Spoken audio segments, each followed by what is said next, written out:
New polling and early voting data create some interesting scenarios for North Carolina's races, and the presidential candidates continue their strong presence in our state. This is State Lines. Quality public television is made possible through the financial contributions of viewers like you, who invite you to join them in supporting PBS-NC.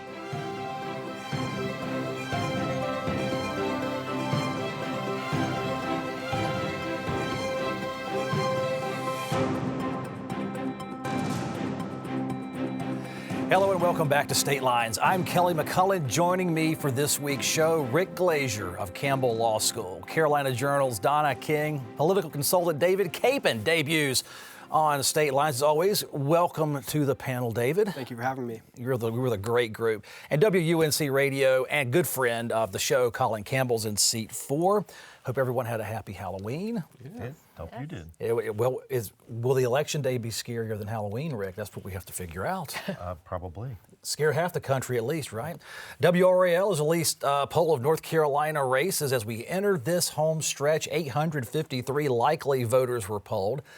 It looks like in our state still, as we enter election week, Kamala Harris, Donald Trump, each tied, 47% each. 4% of you are out there saying you're still undecided. Let's look at the governor's race. Not so close, according to WRAL. Democrat Josh Stein leads Mark Robinson by a full 15 percentage points, 52 to 37%. And this poll, Colin, shows that 20% of people who say they're voting for Trump are backing Josh Stein in that race. That's a tremendous number of Republicans crossing over. That's not just Cooper Trump voters. Yeah, it is fascinating because I sort of thought when Mark Robinson's campaign started to have all these scandals, well, maybe some of his voters will go for, say, like the Constitution Party or the Libertarians, some third-party alternative. A lot of them are just going straight for Stein, which is interesting. But at the same time thinking, you know, all this stuff has happened with Robinson. They're abandoning support for him. They're not abandoning Donald Trump, despite, you know, all the scandals he's had in his time in the public eye, which is an interesting, I think, dichotomy in this race because, you know, to be at a tie, like an actual tie, not just it's within the margin of error, so we should consider it tied, but like the same percentage point in a poll for both Harris and Trump. I mean, that's as much of a nail biter as it's going to get.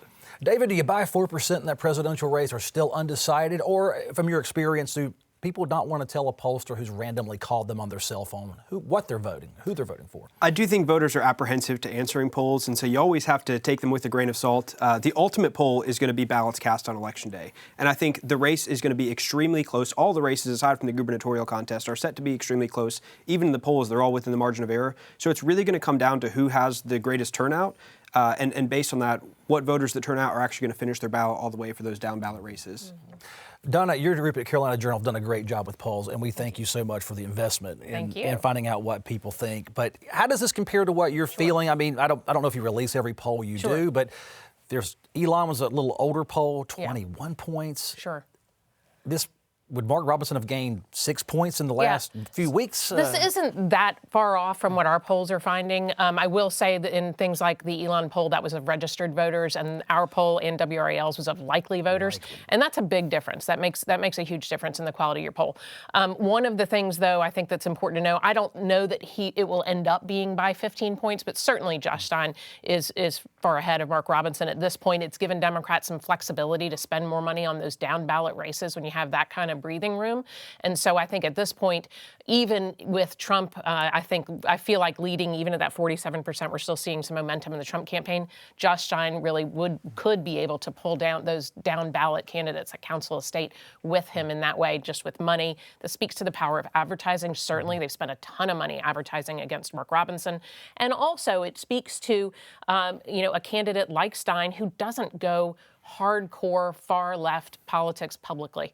And that's something I think we're seeing among this electorate in North Carolina. They're just not interested in some of these polarizing comments and these polarizing issues that we've seen. He's kind of been able to steer clear of them. Rick, to Donna's point, there's things a candidate says, and then there's what they do when they get elected. Is Josh Stein truly a moderate, or is he more on the liberal side of the Democratic Party in terms of Carolina legislative politics? Yeah, I mean, Josh served several terms in the state Senate. Previously was in the AG's office, working for Roy Cooper. Obviously had prior political experience in Washington, and then has served now as the AG and very likely will be the next governor. And I think Josh has always had a sort of center left, but pragmatic, a very pragmatic approach to legislating, a very pragmatic approach to how he runs his office. And I think he's viewed with great respect both across the aisle and within the party. And I think Donna's points were absolutely accurate about Josh. I think it's interesting, though, we pass over this point. If your data that you pointed up, despite Mark Robinson running what may be one of the worst campaigns that you could have for governor in terms of all the mishaps that have occurred and what's come out, Josh Stein's still at only 52%, which speaks to the incredible polarization that exists within the state. If Kamala Harris is at 47 and Josh is at 52, and you've got lots of people who are not going to be voting for the governor, but there is this, what used to be maybe 15 years ago, 10 to 15% of split in your ballot. Now it's about 3% split. So this is a little unusual, but it speaks to that dynamic that is taken over. David, why would conservatives cross over? Why not give Mark Robinson the benefit of the doubt that his denial of everything that's happened, and I want to relitigate that from CNN's reporting, what makes them cross over and so confidently say, we'll vote for Josh Stein, but we're not giving up on Donald Trump? Well, I think the candidate aside of Mark Robinson and whatever's happened in that campaign, North Carolina voters, conservatives, liberals, centrists, have traditionally leaned a little bit more conservative towards the top of the ticket in recent years.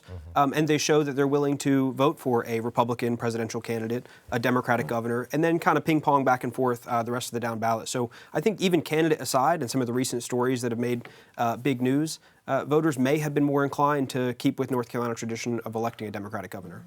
All right, Colin, let's look down the ballot. WRAL also polled for the Attorney General race and the State Superintendent of Public Instruction. For Attorney General, the data shows Democrat Jeff Jackson holding a 2-point lead over Republican Dan Bishop. That's clearly within margin of error, so you can call that a tie. 14% still say they're undecided. And over in that State Superintendent's race, if you're engaged at all in social media, anything, you know about Michelle Morrow and Mo Green, yet Michelle Morrow holds a 1-point lead over Democrat Green. 17% of people say they are still undecided about state superintendent. Do people not know about the public schools race, or are they not saying what they want to do because of some of the rhetoric and, I won't say vitriol, but the strong tone of that campaign? You know, I think we've heard a lot about that race just following state-level news media, but it hasn't percolated up to the top the way the governor's race and the presidential have. So a lot of people, I think, are procrastinating. They're waiting to the last minute when they're getting ready to look at their sample ballots and decide who's they're going to vote for to research that. And we see that even on our own website analytics. People are Googling and landing on our pages about these different candidates, stories we wrote months ago about the different issues involved in these. A lot of this is going to come down to, I think, last-minute advertising. These council state races have been fascinating because Republicans have really been strategic about where they've fundraised the most, where they've put a lot of their financial resources. So Michelle Morrow, for example, has not run any TV ads whatsoever. Mo Green has. So I think that can make a difference sort of in these final last-minute deciders to give him a little bit more of an edge, whereas Republicans put a lot more money into, say, the Attorney General race, backing Republican Congressman Dan Bishop. So that, I think, is going to come a lot more down to the wire because there's so much messaging that's going to percolate to people who aren't watching the news, but they're seeing ads on some other TV show. Two things to talk about, Rick, the state superintendent's race. Yeah, I mean, I think first off, I agree with exactly what Colin said, but this isn't any different in a sense. The public has never focused on the state superintendent's race. It's always been a council of state race that's not had a lot of money attributed to it, not had a lot of publicity attributed to it, despite its critical importance to the education system, a public education system in the state. So it's not surprising in that regard. It is a little surprising that the Democrats haven't actually put a little more money into Mo Green's race to highlight what is an enormous difference between the qualification, skills, and candidate character in that race. I think it may come out in this last couple of weeks, but I'm not all that shocked to see it being fairly close and that there's a large undecided vote. I think people have just focused elsewhere, and there hasn't been much attention to that race. In our world, Donna, in the bubble of Raleigh and state politics, this is a high-profile race. Absolutely. There was the governor's race, the attorney general's race, and we brought along the superintendent. Your take on Michelle Morrow having a 1-point lead in a poll that if you read the way the question's worded, I would say not so friendly towards her. No, absolutely. I totally agree with that. And one of the things that I like about this is that it's kind of a sleeper race, because one of the things that Michelle Morrow has really focused on is parent autonomy and really rethinking how we structure, fund, what level of control parents have over their children's education. And so she has tapped into a really passionate base, still frustrated. Those mama bears still frustrated with the state government shutting down public schools during COVID, and she has, hit the nail on the head with those voters. So if they're for Morrow, they are for Morrow. They are bought in and they are ready to show up. David, Republicans and Democrats have tried to paint the Morrow campaign much like the Robinson campaign was painted in terms of who's running it, how it's being managed, the quote quality of the candidate. She's up 1%. It's not very surprising to me. I think that in recent years, parents, especially during COVID with a lot of the at-home learning, have been more involved in their children's education and seeing what's being taught to them in the classroom. And I think that maybe some of the rhetoric is a little bit out of norm for what we're used to in a superintendent race. But I think it's really just drawing on the passionate parents out there who want to make sure that their kids are focusing on the basics in the classroom, reading, writing, arithmetic. And so I think that's what she's bringing to the table, and I think that's why she's up in the polls. Yeah, I would follow those comments. I think she really has tapped into a base of in a sense, the Mo Green campaign relied on the Democratic and coordinated committee. I think she's relied on the base of parents that she's been a part of for quite some time.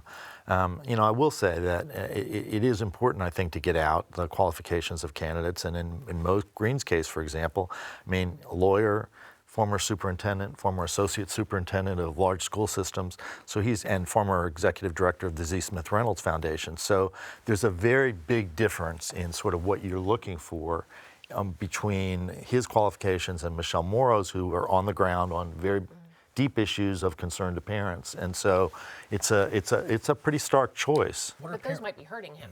He's not a change candidate at a time when people are upset about different aspects of public schooling and want to see some change. Yeah, yes. I think you're seeing a frustration among parents, particularly with kids in public school who perhaps private isn't in the cards for them financially, and they don't like the status quo. So if you're a status quo candidate who has that sort of institutional education, It could be hurting him. Is there a difference in, I don't want to use revolution as a terms of it's all communist and all that. However, there are people that I would say disruption versus reform. Is there a difference in the modern political climate, Donna? Because Michelle Morrow has brought a whole host of new ideas in. Sure. Set aside the tweets, because if she's elected, those tweets don't matter. It's policy that matters. Absolutely. Is she a reformer? Is she there to disrupt the public school system to make it, in her mind, better?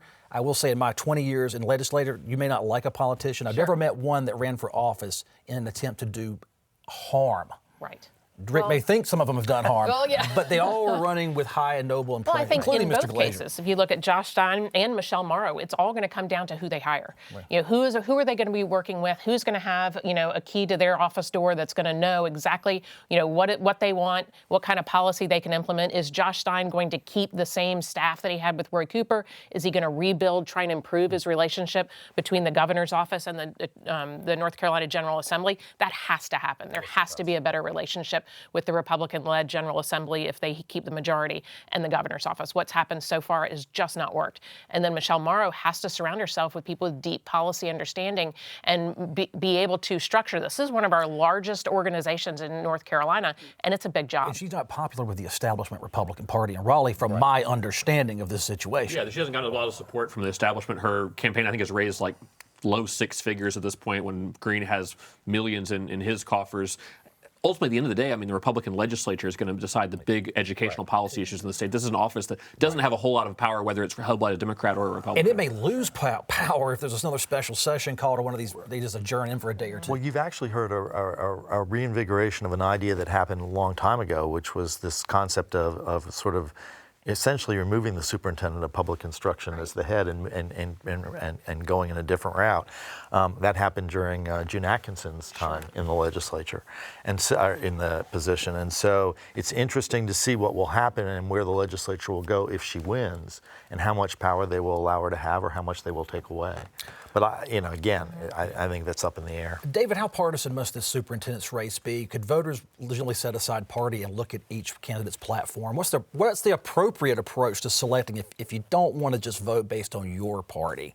Well, I do think Colin brought up an interesting point of sort of an establishment, more of the same candidate, or a change agent. And so that's where, rhetoric aside, I mean, parents are certainly passionate and probably have a feeling that North Carolina's education system is on the wrong track right now. And so the choice in this race is between somebody who is going to come and really have a lot of soft power as the superintendent of public instruction to be able to influence the narrative of public education in North Carolina versus somebody who is maybe more of the same of what's been going on. Do you think dedicated voters will determine this race, or will this be one of those down ballot races that if you're already going boop, boop, boop, boop, it becomes more of an afterthought for at least those 15 to 20 to 50,000 votes that may separate this outcome? Well, there's some of both, and as I say, it's going to come down to voters finishing their ballot and going all the way from the top of the ticket to the bottom. I don't want to shortchange Bishop and Jackson. We're over on this segment. However, that's a close, tight race, and those gentlemen are two very different politicians. Yeah, absolutely. And since they're both sitting members of Congress, there's been a lot of outside fundraising in this race, a lot of,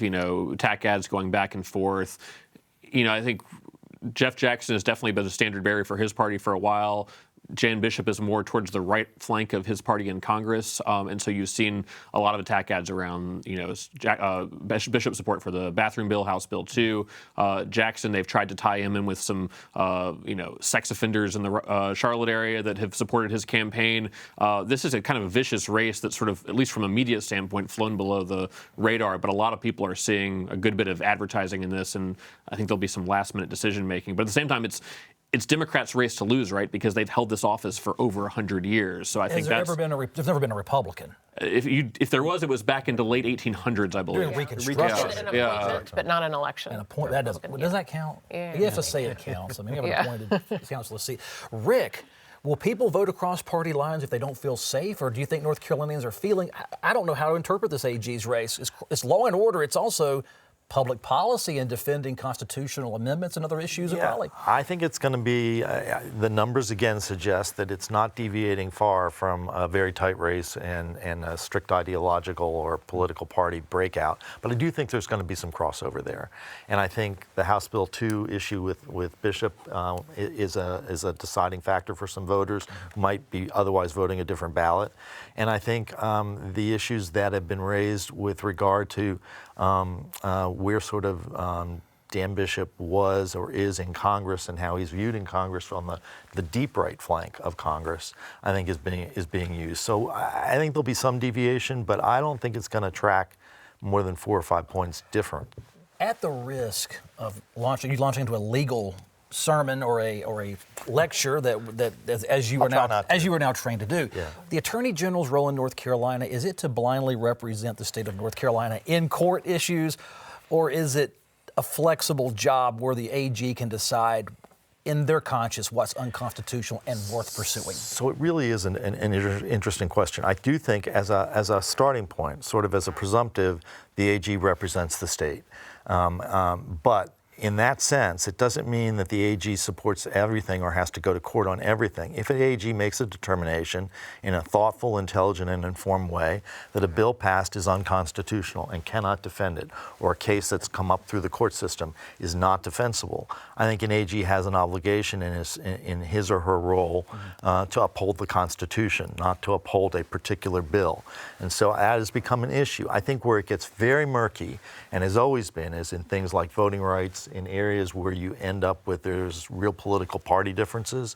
But I think in the end, people elect public officials to uphold the contract they have with them, which is to act in an intelligent, informed, and thoughtful way, and to value as much as possible authenticity over ideology and morality over expediency. Donna, but I've not heard as much about that in that race, more than I think Bishop has hit Jeff Jackson on. He just wants to be governor or senator. He's just passing through. I mean, is that aren't they all trying to pass through? I mean, but this is a real issue that I'm not reading about. No, absolutely. But I'm worried about Jeff Jackson running for higher office one day. Sure. Well, Attorney General is a critically important role in itself. It should not be a step to governor. Now they certainly, they call AG almost governor and whatever, on the way to governor, whatever it is. But AG is so important, and it also speaks to why it's so important that the AG has a good working relationship with the North Carolina General Assembly, and that just has not happened in the last two AGs. And so being able to really work out constitutionality of legislation, and that's something that Dan Bishop has very much focused on in his campaign. He's a constitutionalist and doesn't see it as, and does not seem to see it as political. I don't really know. He's just really focusing on law and order. And I think that relationship is critical to have with the North Carolina General Assembly. Double digit. Both focused on law and order to a degree. I mean, Jeff Jackson's a former prosecutor, right? Sure. Dan Bishop's never prosecuted a case in his life. So they've both focused on that. I think they're both focused on it, but they're coming at it from a different perspective. And 14%, if they're really undecided, that determines this race. Absolutely. All right, well, Donna, back to you with Republican early voters. They say their GOP voters are outpacing Democratic early voters in North Carolina and have done so the entire early voting period. There are now a higher number of unaffiliated early voters, so the numbers in aggregate are up. There are only 7.8 million registered North Carolina voters, and over 3.8 million ballots have been cast. And for the record, it appears this turnout is much like Georgia's turnout. North Carolina and Georgia are kind of walking hand in hand. Donna, 50% of the ballots already in. Can you believe it? Is it over? I mean, hard to say. I think that, of course, Election Day is going to make a big difference, of course. And normally Republicans have a jump, what they call, kind of a surge there on Election Day. But I do think the party and some other groups have really focused on getting that vote out early. You take advantage of early voting, telling Republicans to take advantage of absentee if they need to. We have 7.7 million registered voters in North Carolina. We already have 3.8 million ballots cast. That is a ton. And it's exciting. I think anytime you see that kind of turnout, it's huge. Right now, 1.3 of them are Republican, 1.2 of them are Democrats, 1.2 are unaffiliated. Can't underestimate that unaffiliated vote because you don't know where they're going. But the biggest thing we're not going to hit, I don't think, it doesn't look like we're going to hit the turnout levels that we had in 2020 because we're still kind of falling behind. That's largely due to a drop-off in Democrat early voting. So whether those Democrats now flip roles with the Republicans and have a surge on Election Day, that remains to be seen. But right now, I think Republicans can at least take something of a victory lap that they got people to the polls early. David, we had Paul Shoemaker and we had Morgan Jackson, Democrat, Republican, kings of the mountain in the GOP. One day you'll be there, sir. What do you make of their assertion that the GOP early vote is really just Election Day voters who have changed their habits because now their candidates are encouraging them to do so? This is not a surge of new voters coming out of the woodwork. Well, that's certainly a big question that we're all looking at right now. I believe the total vote turnout right now, just after day 15 of early voting, is already a higher turnout than we had in the 2022 election in total. And so it just shows the excitement and motivation of GOP voters to get out early. The question as to whether we're cannibalizing our own Election Day voters. The RNC is certainly invested in the Bank Your Vote initiative to get people to go out and secure their vote early. And from a political consulting perspective, it's very helpful when voters go out and vote early because then we can remove them from our lists and retarget those resources to voters who have not yet cast their ballot. So if you would like to stop getting political texts and direct mail, vote early. So in other words, vote early, you don't get pestered as long, Colin. Final word on this before we move on to the Trump and Harris being in North Carolina. Yeah, I think that's the challenge in this is comparing to 2020 because we were in the middle of a pandemic. So we had a lot of Democrats, black voters who tried to vote by mail, and that was obviously earlier in the cycle because if you vote by mail, you want to get that done early. Those folks may shift to late early voters or to Election Day voting. Republicans were told by Trump several years ago, vote on Election Day, but don't vote early. Now they're being told to vote early, so they are voting early. And so we really won't know until election night and maybe beyond. As anxious as America seems to be, it's a fun time of year. Next week, we'll be so let down. There'll be no energy going into an election. We'll be dealing with the aftermath. Well, Trump and Harris were in North Carolina campaigning this week. Both candidates seem to be narrowing down their final pitches to voters, and there may be less than 5% of you out there who say you can be swayed.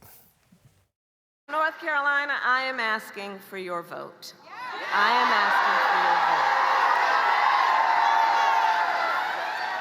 your vote. And here is my pledge to you. As your president, I pledge to seek common ground and common sense solutions to the challenges you face. am not looking to score political points. I am looking to make progress. I will end inflation. I will stop the massive invasion of criminals into our country. And I will bring back a thing called the American dream. Isn't that nice? Because we haven't had that. We haven't had that in a long time. Our country will be bigger, better, bolder, richer, safer, and stronger than ever before. Well, Rick, there you go. Final arguments, final 2 minutes of this show. You know, when you cut out all the he's bad, she's bad stuff, they do say things, and they say things they want to do. Should we have gotten more policy earlier in this race? I think this race, all races have some policy aspects to it. I don't think this race is being decided by much on policy. I do think in the end it's got to be decided, as any presidential race is, on sort of character and integrity and transparency and who you feel comfortable with to lead your country. I mean, leadership is not about any particular policy. It is about moving people to their best dreams and hopes and aspirations, and they're both trying to do that in different ways. Donna, last word. Absolutely. This really speaks to how important North Carolina's vote is in this cycle. We're considered the second most powerful vote of any state right now because of our 16 electoral votes, and we're seeing, Harris is really focused on Charlotte and Raleigh this week. The Trump campaign is focused on CD1 and a few of the other rural areas. So it really speaks how important North Carolina is. David, is Trump going for the last of the undecideds, or is this to rally the base? Well, I think they're both going after the little bit of undecided voters left. It's always great to see North Carolina center stage in national politics, but I did watch both rallies, and it was interesting to see Trump really focus on policy of public safety, economic opportunity, restoring the American dream, and Harris spent 90% of her rally talking about Donald Trump. So it'll be interesting to see what really moves the needle with Donald 20 seconds, Colin. Yeah, not too many undecideds left in this race, but it will come down to the margins, so that's a roll. A lot of it's going to come down to turnout. Sounds like a cliche, but how much can these campaigns actually motivate people to go to the polls by the end of the day Tuesday? We won't know until then. We'll check in Wednesday morning bright and early with you, see how long you stayed up and how early you had to get up to make that radio. That's the worry, to see how long it takes. Thank you, panelists, for joining. It's always great to have you. David, welcome to the show. Email me if you have an opinion on what they've said. statelines@pbsnc.org. I'm Kelly McCullen. I do hope to see you next time. Bye-bye.